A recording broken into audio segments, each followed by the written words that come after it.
स्वागत है मित्रों आप सभी का हमारी ऑनलाइन कक्षा में। हम लोग टेट, सुपर टेट और सीटेट का सिलेबस पढ़ रहे थे, जिसमें से कि हमने पहला टॉपिक वर्णमाला पूरा कर लिया है, यानी वर्णमाला हमने पढ़ लिया है। वर्णमाला के अंतर्गत हमने पढ़ा है माहेश्वर सूत्र, प्रत्याहार और उसके बाद फिर हमने पढ़ा उच्चारण स्थान। उच्चारण स्थान के बाद हमने पढ़ लिया प्रयत्न। अच्छा, पाणिनि का जो अष्टाध्यायी ग्रंथ है उसमें पाणिनि ने सबसे पहले दिया है संज्ञा प्रकरण, लेकिन हम लोगों ने पहले वर्णमाला पढ़ा। वर्णमाला पढ़ने का कारण ये था कि यदि हम वर्णमाला ना पढ़ते तो हमें प्रत्याहार ना समझ में आते, तो इसीलिए हमने पहले वर्णमाला पढ़ा। अब हम लोग पढ़ेंगे दूसरा टॉपिक संज्ञा प्रकरण।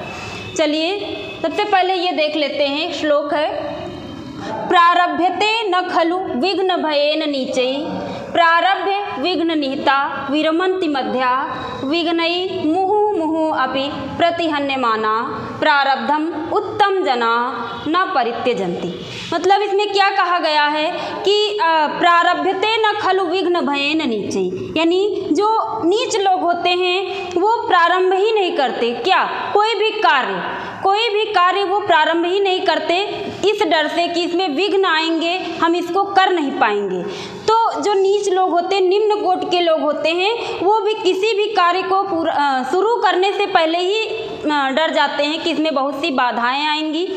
लेकिन प्रारभ्य विघ्न निहिता विरमन्ति मध्या, लेकिन जो मध्यम कोटि के लोग होते हैं वो प्रारभ्य यानी प्रारंभ तो करते हैं अपने कार्य को, लेकिन विघ्नों के डर से वो बीच में ही छोड़ देते हैं। विरमन्ति मध्या यानी जो मध्यम कोटि के लोग होते हैं वो विरमन्ति यानी छोड़ देते हैं। विघ्न निहिता विघ्नों से परेशान होकर के छोड़ देते हैं। फिर है विघ्नै मुहुः अपि प्रतिहन्यमानाः, लेकिन प्रारब्धम उत्तम जनाः न परित्यजन्ति, लेकिन जो उत्तम कोटि के लोग होते हैं, उत्तम जनाः न परित्यजन्ति प्रारब्धम, यानी जो अपना प्रारंभ किया हुआ कार्य है उसको नहीं छोड़ते हैं। विघ्नै मुहुः अपि प्रतिहन्यमाना, यानी विघ्नों के बार बार आने पर भी अपना लिया हुआ लक्ष्य वो छोड़ते नहीं हैं, कितने भी विघ्न आ जाएं। तो अब डिसाइड आपको करना है कि आप उत्तम कोटि में आएंगे कि निम्न कोटि में आएंगे या मध्यम कोटि में आएंगे। तो हम तो आपसे यही कहेंगे कि आप लोग उत्तम कोटि के बने, कि आपने जो लक्ष्य लिया है अपना लक्ष्य पूरा करें। कितने भी विघ्न आए, कितने भी बाधाएं आए, आपको डरना नहीं है।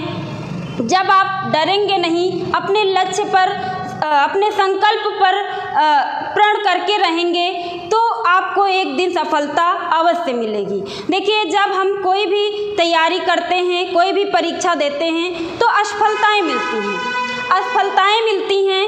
असफलताओं से डरना नहीं है, असफलताओं से डर करके हमको कार्य छोड़ना नहीं है। जब हम ऐसा मन में विचार रखेंगे, ऐसा आप अपनी अंतरात्मा से सोचिए, खुद से, कि मुझे ये करना है चाहे जैसे करना है। तो जब आप ऐसा संकल्प लिए रहेंगे तो आपको सफलता अवश्य मिलेगी, चाहे कितने भी विघ्न आए ना। तो मित्रों, हम इस श्लोक के माध्यम से आपको ये एक प्रेरणा देना चाहते हैं कि आप लोगों ने जो संकल्प लिया है, चाहे आप जिसकी तैयारी कर रहे हो, चाहे टेट की कर रहे हो, चाहे सुपर टेट की कर रहे हो, या फिर टीजीटी, पीजीटी, जिस किसी भी की भी तैयारी कर रहे हो, तो जब तक आपका लक्ष्य पूरा ना हो जाए तब तक आपको उसे छोड़ना नहीं है, उसको पूरा करके ही रहना है। चलिए हम आते हैं अपने टॉपिक पर।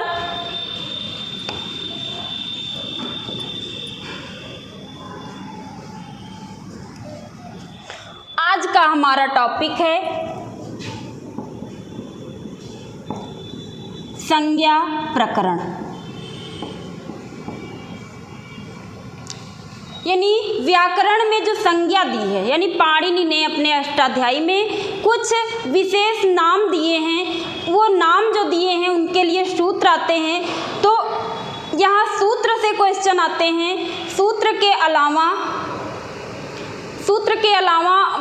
उनसे जो वर्ण दिए जाते हैं कि इस वर्ण की क्या संज्ञा होगी, इस तरह के प्रश्न बनते हैं। तो संज्ञा हम लोगों जो पढ़ा था वो संज्ञा था, किसी व्यक्ति वस्तु या स्थान के नाम को संज्ञा कहते हैं। लेकिन यहाँ जो हमको संज्ञा पढ़ना है वो कोई व्यक्ति वस्तु या स्थान नहीं, हमको जो अष्टाध्यायी में यानी हमारे व्याकरण में जो संज्ञाएं दी गई, जो नाम दिया गया है, वही संज्ञा यहाँ पे पढ़ना है। तो पहली संज्ञा हम लोग पढ़ लेंगे वृद्धि संज्ञा। वृद्धि संज्ञा का सूत्र है वृद्धिरादैच। अब ये वृद्धिरादैच क्या है, तो ये वृद्धि संज्ञा करता है। अभी हम लोग संधि पढ़ेंगे तो वहाँ इसी के जैसा सेम एक सूत्र मिलेगा, उसमें कहा गया वृद्धिरेचि। तो वृद्धिरेचि और वृद्धिरादैच में अंतर देखना है। वृद्धिरादैच क्या करता है, वृद्धि संज्ञा करता है। वृद्धिरेच क्या करता है, तो वृद्धि संधि करता है। अब इस सूत्र में क्या कहा गया है, तो पहले सूत्र को तोड़ लेते हैं। वृद्धि आत एच। अब ये क्या है, वृद्धि हम किसे कहेंगे, आत, और एच को हम वृद्धि कहेंगे। अब आत का मतलब समझ लेते हैं, तो आत का मतलब हो जाएगा आ, एच का मतलब हो जाएगा ए औ। एच एक प्रत्याहार है हमारा, हमने इसीलिए पहले जो है माहेश्वर सूत्र पढ़े और प्रत्याहार पढ़े। मान लो डायरेक्ट हम इसको पढ़ते तो एच हम लोगों को नहीं पता था, इसीलिए हमने पहले माहेश्वर सूत्र और प्रत्याहार पढ़ लिए। अब प्रत्याहार में हमने एच प्रत्याहार पढ़ा था, तो एच प्रत्याहार में हमको ए औ च, ये यहाँ इस सूत्र में आते हैं, तो एच के अंतर्गत आ जाएगा ए औ, ये दो वर्ण आ जाएंगे। आत का मतलब हो जाएगा आ। अब इस सूत्र में यही कहा गया है आ, ए, औ, इन तीन वर्णों की वृद्धि संज्ञा होती है।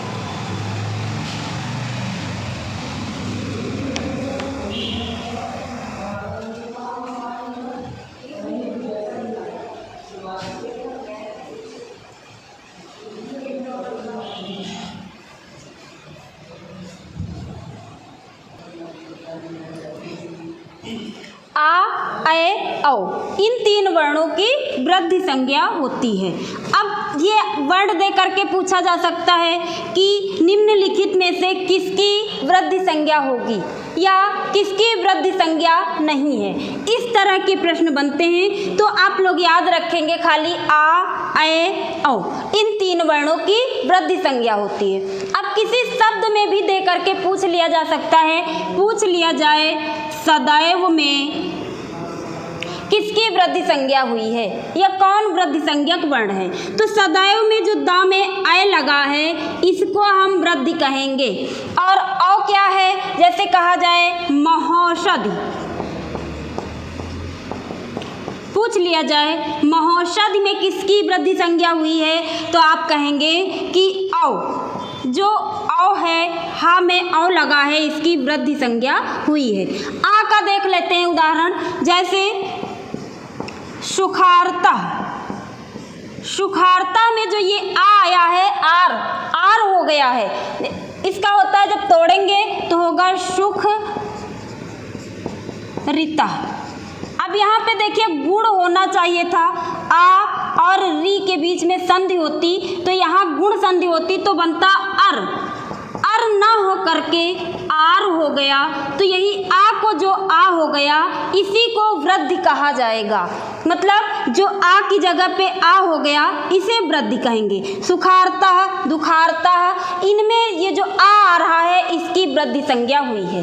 तो पहली संज्ञा हमने पढ़ी वृद्धि संज्ञा, यानी कितनी चीज़ आपको याद रखना है टेट या सुपर टेट के हिसाब से। तो वृद्धि संज्ञा का सूत्र सबसे पहली चीज़ याद रखना है वृद्धिरादैच। फिर क्या रखना है कि वृद्धिरादैच यानी वृद्धि संज्ञा में कौन कौन से वर्ण आते हैं, तो आ, ए, औ, इन तीन वर्णों की वृद्धि संज्ञा होती है।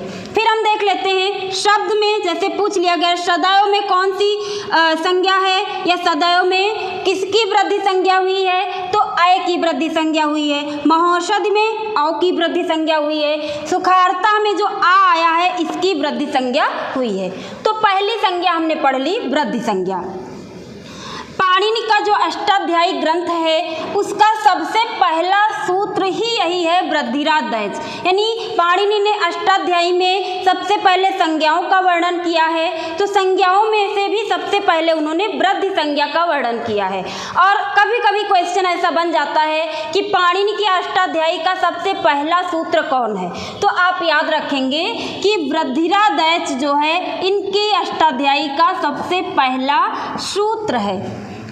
चलिए इसके बाद अगली संज्ञा हम लोग पढ़ते हैं। वृद्धि संज्ञा के बाद हम लोग अगली संज्ञा पढ़ेंगे गुण संज्ञा।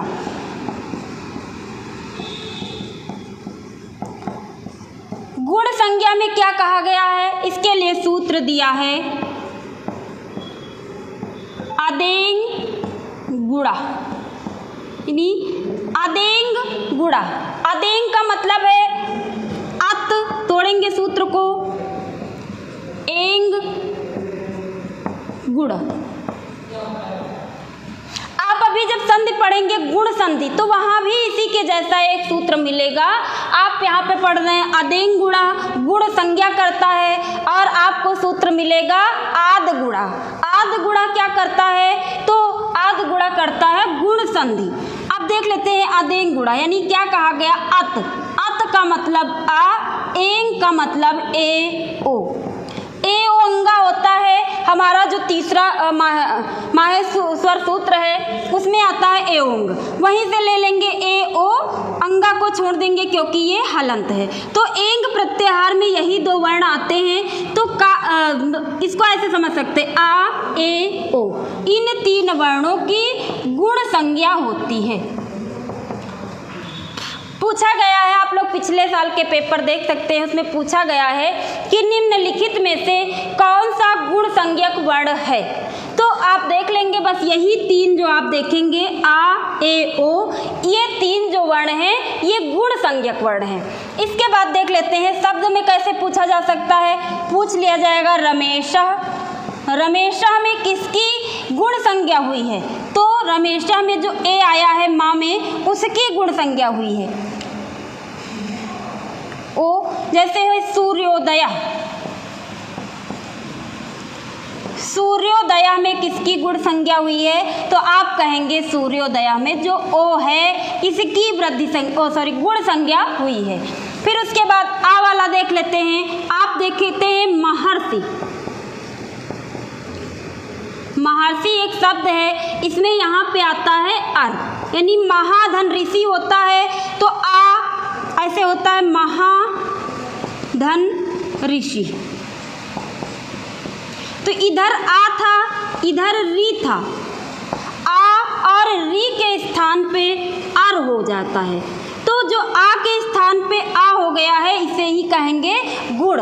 तो ये जो आ है यहाँ पे महर्षि में आ, इसे कहेंगे कि ये गुण संज्ञक वर्ण है, यानी इसे गुण कहा जाएगा।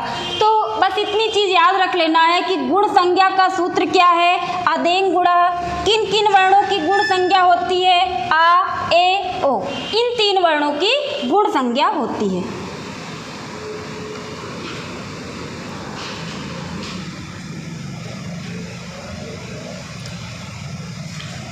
उसके बाद तीसरी संज्ञा हम पढ़ लेते हैं संयोग संज्ञा।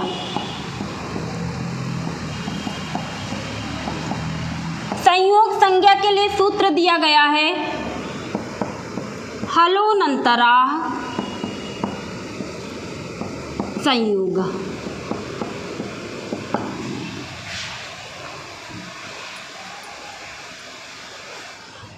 हलो अनंतरा संयोग। अब इसमें क्या कहा गया है, तो हल, हल हमने पढ़ा था प्रत्याहार जब पढ़ रहे थे, तो हल प्रत्याहार में सारे व्यंजन आ जाते हैं। इसमें कहा क्या गया है, हल अनंतरा, हल अनंतरा,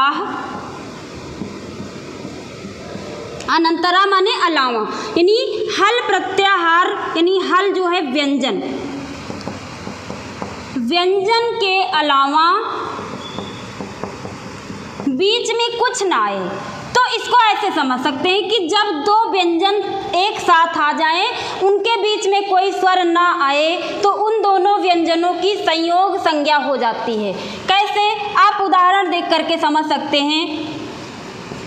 लिखा है पुष्पा, पूछ लिया जाए पुष्पा में किसकी संयोग संज्ञा होगी, तो आप देख सकते हैं। अब इसको तोड़ेंगे, वर्ण विच्छेद करेंगे। पा धन उ धन श्रा धन पा के बाद फिर आ लगा है, विसर्ग लगा है, ऐसे बना है पुष्पा शब्द। अब पूछ लिया जाए पुष्पा में किसकी संयोग संज्ञा होगी, तो शा और पा। देख लेते हैं, इन दोनों के बीच में कोई स्वर नहीं है, दोनों व्यंजन हैं, तो इन दोनों व्यंजनों की संयोग संज्ञा हो जाएगी। यही इस सूत्र में कहा गया कि हलो अनंतराः संयोगा, यानी जब दो व्यंजन, दो या दो से अधिक व्यंजन एक साथ आ जाएं, उनके बीच में कोई स्वर न हो तो उनकी संयोग संज्ञा होती है। अब इसके अलावा भी देख सकते हैं, दो से ज़्यादा भी आ सकते हैं। उदाहरण एक देख लेते हैं, राष्ट्र।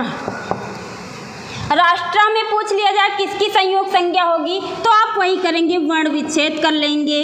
आ शा फिर टा फिर रा, रा के बाद आता है आ के बाद विसर्ग लगा है। अब हम देख लेते हैं राष्ट्र में किसकी किसकी संयोग संज्ञा हुई है, पूछ लिया जाए तो आप देखेंगे शा टा और रा। इन तीनों वर्णों के बीच में कोई स्वर नहीं आया है, तीनों व्यंजन एक साथ आए हैं, तो ऐसा हम कह सकते हैं कि राष्ट्र में शा टा और रा की संयोग संज्ञा हुई है। तो संयोग संज्ञा का मतलब यही हुआ कि जब दो व्यंजन एक साथ आ जाएं, उनके बीच में कोई व्यंजन न हो तो उन दोनों व्यंजनों की संयोग संज्ञा हो जाती है। संयोग संज्ञा का सूत्र है हलो अनंतराः संयोगः। इसके बाद अगली संज्ञा हम लोग पढ़ लेंगे, अनुनासिक संज्ञा।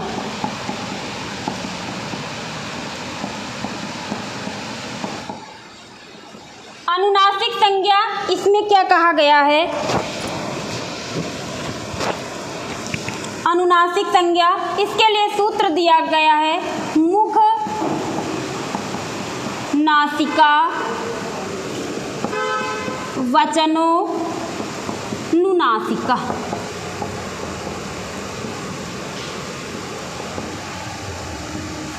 यानी जो वर्ण मुख और नासिका, वचन माने बोले जाएं, यानी ऐसे वर्ण जो मुख और नासिका दोनों की सहायता से बोले जाएं, उन्हें अनुनासिक वर्ण कहा जाता है। मुख प्लस नासिका से बोले जाएं तो इन्हें हम क्या कहेंगे, अनुनासिक कहेंगे। अब जब हम उच्चारण स्थान पढ़ रहे थे तो वहाँ पे हमने पढ़ा था कि जो पंचमाक्षर होते हैं, वर्ग के पांचवें अक्षर, उनका उच्चारण स्थान एक बार हमने मुख से पढ़ा था। जैसे आप देख लेते हैं अंगा, अंगा का हमने एक बार पढ़ लिया था कंठ, यानी कंठ हमारे मुख का भाग है। फिर इया का हमने पढ़ लिया था तालु, इया का उच्चारण स्थान तालु पढ़ा था। ड़ा का हमने पढ़ा था मूर्धा, ना का पढ़ लिया था दंत और माँ का पढ़ लिया था ओष्ठ। तो ये तो हमारे मुख के भाग हो गए। इसके अलावा इन पांचों अक्षर का दूसरा स्थान बताया गया था नासिका, यानी यमंगणना नाम नासिका च, हमने ये सूत्र पढ़ा था उच्चारण स्थान में। तो देखते हैं, एक तो इनका उच्चारण स्थान नासिका बताया गया, दूसरा ये मुख के भाग भी बताए गए हैं। तो ऐसा हम समझ सकते हैं कि जो वर्ग के पांचवें अक्षर हैं, इनको अनुनासिक कहा जाता है। यानी जो पंचमाक्षर हैं, ये अंगा, ञ, अड़ा, ना और मा, ये अनुनासिक कहलाएंगे, इनकी अनुनासिक संज्ञा होती है। और जो ये नहीं होंगे, यानी जो अनुनासिक नहीं होगा, उसको कहा जाएगा निरनुनासिक। अब एक अनुनासिक का चिन्ह और होता है ऐसा, ये जिसके ऊपर लग जाएगा वो भी अनुनासिक कहलाएगा। जैसे मान लीजिए लिखा है ऐसे, तो अब ये का जो है ये अनुनासिक कहलाएगा। और का को हमने ऐसे लिख दिया तो ये क्या कहलाएगा, निरनुनासिक। यानी ये वाले का को हम कहेंगे अनुनासिक, इस वाले का को क्या कहेंगे, निरनुनासिक। तो अनुनासिक और निरनुनासिक में यही अंतर होता है, और जो पंचमाक्षर हैं वो अनुनासिक कहलाते हैं। अब सूत्र में यही कहा गया, मुख नासिका वचनो अनुनासिका, यानी जो वर्ण मुख और नासिका दोनों की सहायता से बोले जाते हैं उनकी अनुनासिक संज्ञा होती है।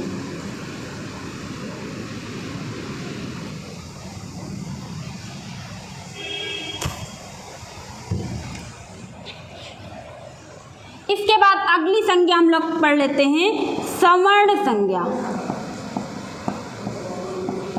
सवर्ण संज्ञा, सवर्ण संज्ञा का सूत्र है तुल्यास्य प्रयत्नम सवर्णम, यानी जो वर्ण यानी तुल्य, तुल्य हो मतलब उनका उच्चारण स्थान तुल्य, यानी उच्चारण स्थान तुल्य हो। आस्य प्रयत्नम, आस्य का मतलब हो जाएगा आभ्यंतर प्रयत्न, और तुल्यास्य यानी तुल्य क्या होगा, उच्चारण स्थान। जिन वर्णों का उच्चारण स्थान और आभ्यंतर प्रयत्न समान होगा, तुल्य होगा, वो वर्ण क्या कहलाएंगे, सवर्ण कहलाएंगे। यानी उन वर्णों की सवर्ण संज्ञा हो जाती है जिन वर्णों का उच्चारण स्थान और आभ्यंतर प्रयत्न एक ही हो, उन्हें सवर्ण कहा जाएगा। अब देख लेते हैं किनका किनका उच्चारण स्थान एक ही है। अब देख लेते हैं आ और ई। अब प्रयत्न तो आभ्यंतर प्रयत्न सभी स्वरों का एक ही है, तो प्रयत्न तो समान हो गया आ और ई का, लेकिन हम देख लेते हैं उच्चारण स्थान इन दो वर्णों का समान नहीं है। क्यों? आ का जो है कंठ होता है, ई का उच्चारण स्थान तालु होता है, तो इन दोनों का जो उच्चारण स्थान समान नहीं है, प्रयत्न भले ही समान है लेकिन दोनों चीज़ समान होना चाहिए, उच्चारण स्थान और आभ्यंतर प्रयत्न दोनों समान होना चाहिए, तो उसे हम सवर्ण कहेंगे। तो इस प्रकार आ ई का सवर्ण नहीं हो सकता है। आ खाली किसका सवर्ण हो सकता है, या तो स्वयं का हो सकता है या फिर दीर्घ का हो सकता है, यानी अपने का दीर्घ। अब हम उच्चारण स्थान जब पढ़ रहे थे तो हमने पढ़ा था कि आ के साथ आ जाएगा, यानी इस आ का इस आ का दोनों का उच्चारण स्थान एक ही होता है और प्रयत्न भी एक ही है। प्रयत्न में हमने पढ़ लिया था विव्रत, विव्रत में सभी स्वर एक ही में आ जाते हैं विव्रत के अंतर्गत, तो हमको वो नहीं देखना, सारे स्वर जो हैं उनका आभ्यंतर प्रयत्न समान है, सिर्फ इनमें हमको उच्चारण स्थान देख लेना है। तो आ और आ का उच्चारण स्थान एक समान होता है, इसलिए आ का सवर्णी आ होगा। इसी तरह ई का सवर्णी ई होगा, ऊ का सवर्णी ऊ होगा, री का सवर्णी री होगा, री स्वयं होगा या फिर दीर्घ वाला होगा। अब इसके अलावा और किसी का सवर्ण नहीं होता है जरूर, लेकिन यहाँ पे प्रयोग नहीं होता। हम देख सकते हैं व्यंजनों का भी होता है, व्यंजन भी आपस में सवर्णी होते हैं। जैसे हम कह सकते हैं का, ख, ग, घ, अंगा, इनका उच्चारण स्थान भी समान है और आभ्यंतर प्रयत्न में सभी आ जाते हैं स्पृष्ट के अंतर्गत। स्पृष्ट में हमने पढ़ा था यानी स्पर्श व्यंजन के अंतर्गत, तो ये सभी आपस में सवर्णी हैं, लेकिन जहाँ आवश्यकता थी उन्हीं वर्णों को सवर्णी बताया है पाणिनि ने। आवश्यकता क्या थी कि अभी हम सूत्र संधि पढ़ेंगे, तो संधि में आएगा कि अकः सवर्णे दीर्घा, तो सवर्ण वहाँ पे आता है, इसीलिए इन्होंने यहाँ पे सवर्ण संज्ञा बताई कि सवर्ण हम किसे कहेंगे। तो वहाँ पे खाली इतना कह दिया गया कि अक का सवर्ण होने पर दोनों मिलकर के दीर्घ हो जाएंगे। अब अक में आ जाते हैं आ, ई, ऊ, री और री, इतने वर्णों का सवर्ण होगा तो उसे हम दीर्घ कर देंगे। ये संधि में काम आया, इसीलिए इन्होंने सवर्ण यहाँ पे सवर्ण संज्ञा बताई। अब एक चीज़ और देख लेते हैं, ली जो है, ली का दीर्घ होता नहीं है, तो फिर इसका क्या करेंगे। जब जैसे ली का सवर्णी क्या होगा, री ही होगा, यानी इसका दीर्घ होता नहीं है। तो जब दोनों आ जाएं तो हम दोनों के स्थान पे क्या करेंगे, इसके लिए एक वार्तिक दिया है। वार्तिककार कौन है, कात्यायन है। इन्होंने लिखा है री ली वर्णयो मिथा सावर्ण्यम वाच्यम। इसमें क्या कहा गया कि री और री वर्णयों यानी वर्णों को मिथा माने आपस में, सावर्ण्यम वाच्यम सवर्णी कहा जाए।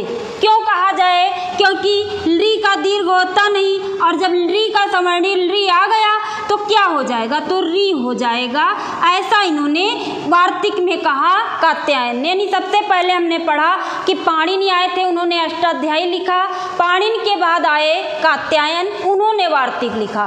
तो उन्होंने यहाँ पे सुधार करने के लिए ये वार्तिक दिया। नहीं तो हम लोग जब संधि पढ़ते तो री का सवर्णी री आ रहा था तो वहाँ पे फिर दीर्घ हम क्या करते, इसी के लिए इन्होंने ये दिया था वार्तिक री री वर्णयो मिथा सावर्ण्यम वाच्यम।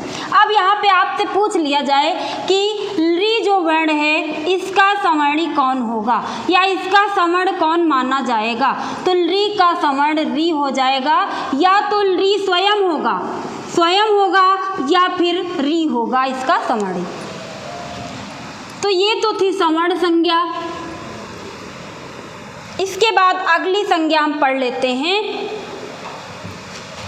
पद संज्ञा।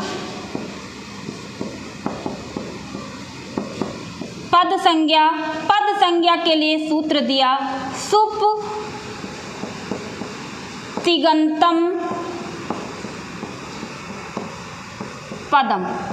इसमें क्या कहा गया कि सुप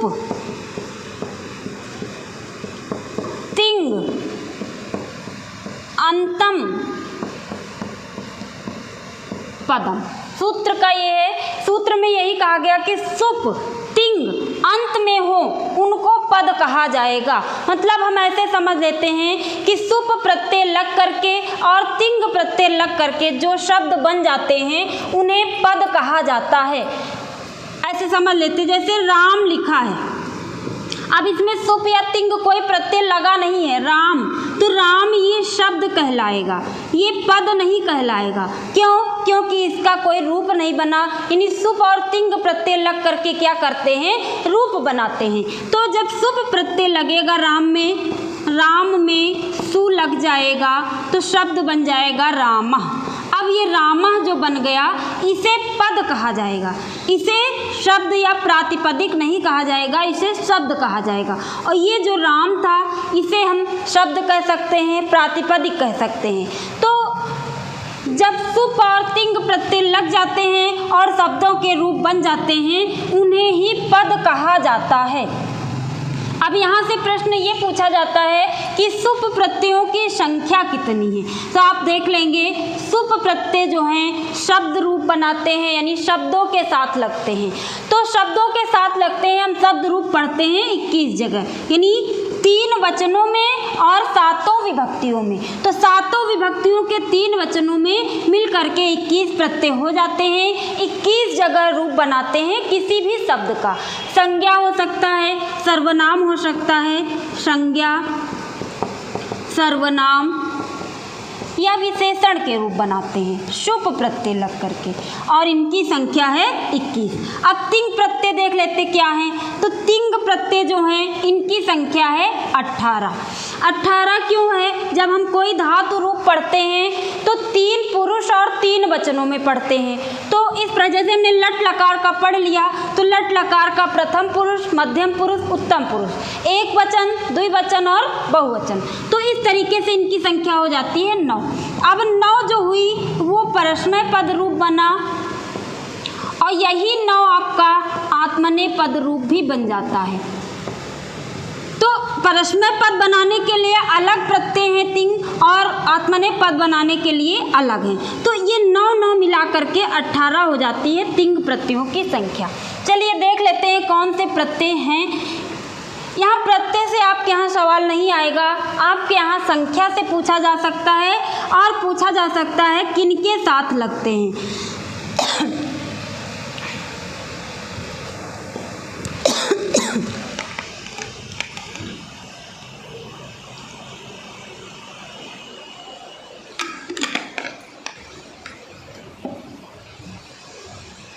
तो देख लेते हैं, सुप प्रत्यय किनके साथ लगते हैं? शब्दों के साथ, यानी शब्द रूप बनाते हैं। और तिंग प्रत्यय लगते हैं धातुओं के साथ, यानी क्रियाओं के साथ, धातु या क्रियाओं के साथ लग करके क्रिया रूप या धातु रूप बना देते हैं तिंग प्रत्यय।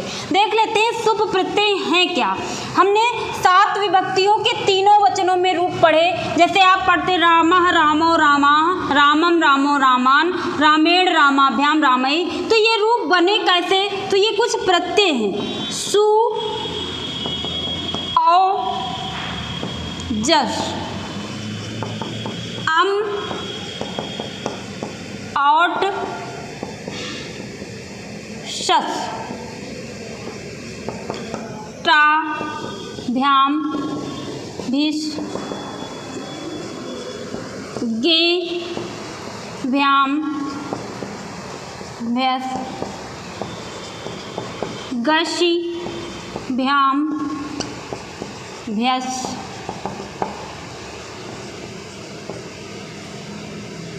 गश भ्याम भैस, गी ओस आम, गशी ओस सुप। ये है 21 प्रत्यय जो लग करके 21 जगह रूप बनाते हैं।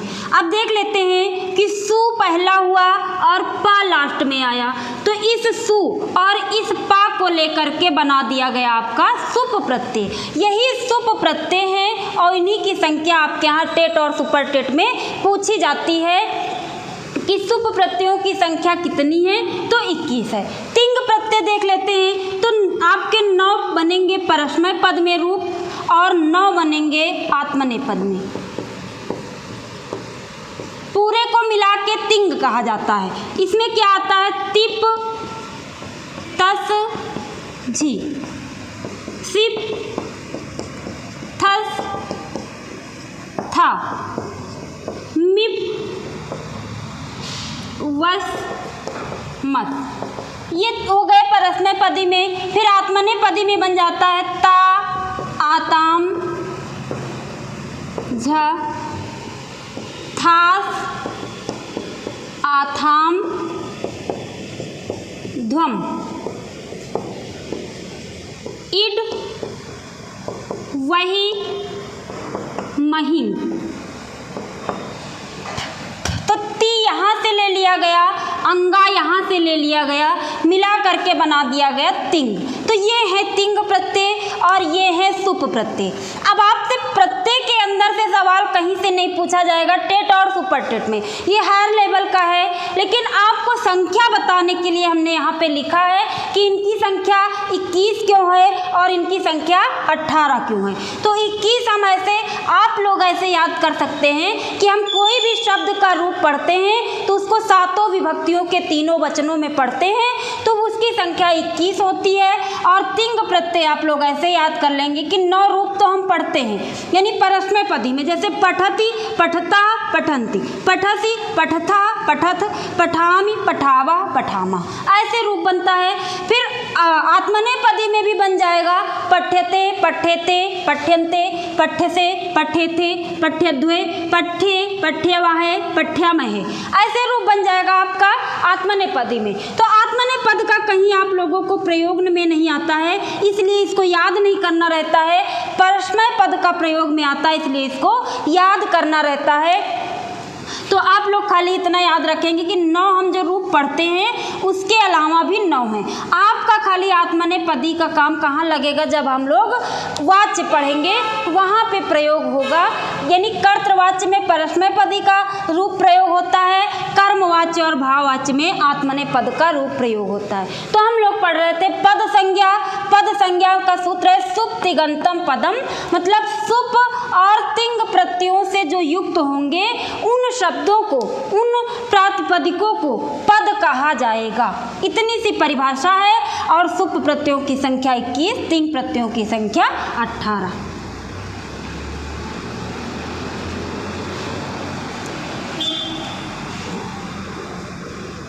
इसके बाद अगली संज्ञा हम पढ़ लेते हैं टी संज्ञा।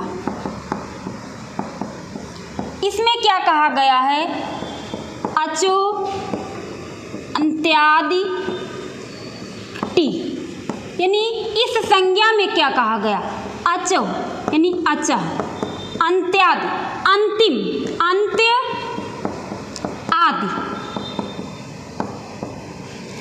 यानी अंतिम जो अच होगा वो जिसके आदि में हो, यानी जिसके पहले हो, वो पूरा समूह क्या कहलाएगा, उस पूरे समूह को टी संज्ञा दी गई, टी नाम दिया गया। अब आप यहाँ उदाहरण से समझ सकते हैं, जैसे मनस।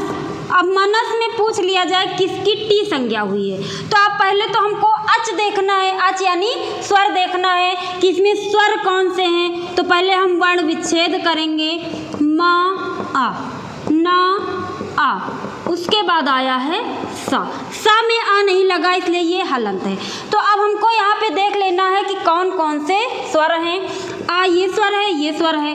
अब क्या कहा गया, अंत, यानी जो अंतिम स्वर है, ये अंतिम स्वर है, यह आदि में है जिसके, मतलब सा के पहले है, तो ये पूरा समूह क्या कहलाएगा, इस पूरे समूह को टी संज्ञा यानी टी नाम दिया गया। अब पूछ लिया जाए मनस में किसकी टी संज्ञा होगी, तो मनस में अस की टी संज्ञा होगी। इस तरह आप देख लेते दूसरा उदाहरण, मान लो दिया है राजा, या राम को कर लेते राम। अब पूछ लिया जाए राम में किसकी टी संज्ञा होगी, तो आप वही करेंगे, वर्ण विच्छेद करेंगे, रा आ फिर मा फिर आ। अब जो अंतिम स्वर होगा, अंतिम स्वर ये है, मतलब दो स्वर हैं, एक ये है एक ये है, तो जो अंतिम स्वर होगा उस अंतिम स्वर के बाद यदि कुछ है तो उसे भी ले लेंगे, और नहीं है तो खाली इसी की हो जाएगी टी संज्ञा, यानी जो अंतिम स्वर होगा उसी की टी संज्ञा हो जाएगी। तो अचो अंत्यादि टी, यानी अंतिम जो वर्ण है, अंतिम स्वर है, उससे पूर्व वाले वर्ण की टी संज्ञा हो जाएगी। अब आपसे पूछ लिया जाए पतत, पतत में किसकी टी संज्ञा होगी, तो आप कह सकते हैं पतत में अत की टी संज्ञा होगी, क्योंकि ता का जो आ है और इधर ता है, यही सबसे लास्ट में आ रहा है स्वर, तो पतत में अत की टी संज्ञा हो जाएगी। इसके बाद अगली एक संज्ञा पढ़ लेते हैं, उपधा संज्ञा।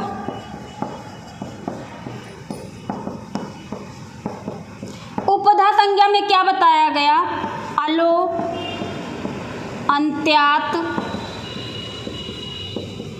पूर्व उपधा।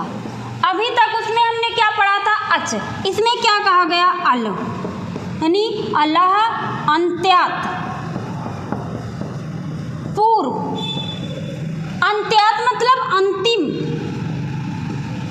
अल का मतलब है, अल हमने पढ़ा था, अल में पूरे वर्ण आ जाते हैं, यानी जो कोई शब्द लिखा गया होगा उसमें जो अंतिम अक्षर होगा, अंतिम वर्ण होगा, उस अंतिम वर्ण से पूर्व वाले वर्ण को उपधा कहा जाएगा, चाहे वह स्वर हो और चाहे व्यंजन हो। देख लेते हैं उदाहरण, वही उदाहरण ले लेते हैं मनस, जो अभी हमने लिया था मनस।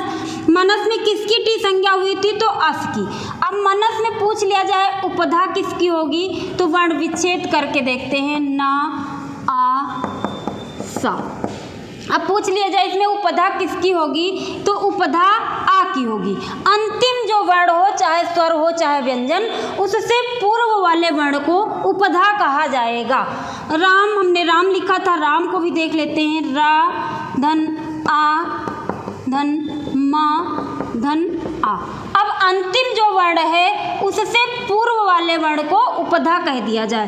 राम में में पूछा जाए किसकी उपधा संज्ञा होगी, तो राम में जो माँ है इसकी उपधा संज्ञा होगी।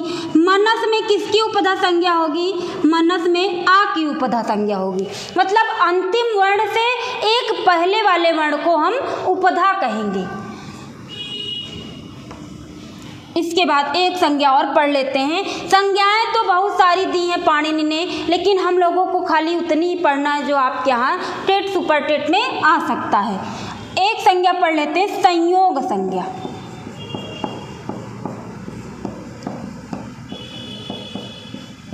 संयोग संज्ञा क्या है, तो इसके लिए सूत्र दिया गया है, संयोग नहीं संहिता, संयोग तो पढ़ चुके हैं हम लोग। संहिता परः सन्निकर्षः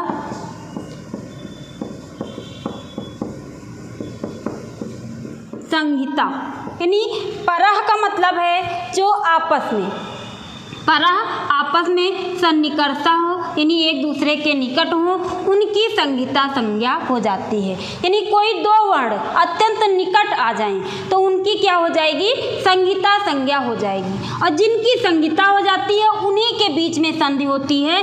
तो हम इसको दूसरे तरीके से समझ सकते हैं कि जहाँ जहाँ संधि होती है वहाँ वहाँ संहिता अवश्य होती है। देख लेते हैं, पूछ लिया जाए मध्वर्य में किसकी संहिता हुई है, तो आप संधि जिसके बीच में हुई है उसी को कह देंगे। मधु धन अरि ये होता है। तो यहाँ पे संधि किसके किसके बीच में हुई है, उ और आ के बीच में संधि हुई है। तो हम ऐसा कह सकते हैं मध्वर्य में उ और आ की संहिता संज्ञा हुई है, यानी उ आ को क्या कहा जाएगा, संहिता कहा जाएगा। तो संहिता को हम दूसरे नाम से समझ लेंगे कि संधि ही नाम है इसका, तो समझ में आ जाएगा। यानी जहाँ पे संहिता होगी वहीं पे संधि हो जाती है। तो संहिता संज्ञा का सूत्र यही है, परः सन्निकर्षः संहिता। जब दो वर्ण अत्यंत निकट आ जाएं तो उनकी संहिता संज्ञा हो जाती है। चलिए, आज की क्लास में हम लोगों ने मुख्य संज्ञाएं पढ़ी हैं। संज्ञाएं तो और भी बहुत हैं, लेकिन आपको इतना अंदर से नहीं पढ़ना है, जो आपके सिलेबस में आ सके, यानी आपके पेपर में आ सके, हम लोगों ने उतनी ही संज्ञाएं पढ़ी हैं। चलिए मिलते हैं दोस्तों अगली कक्षा में। धन्यवाद।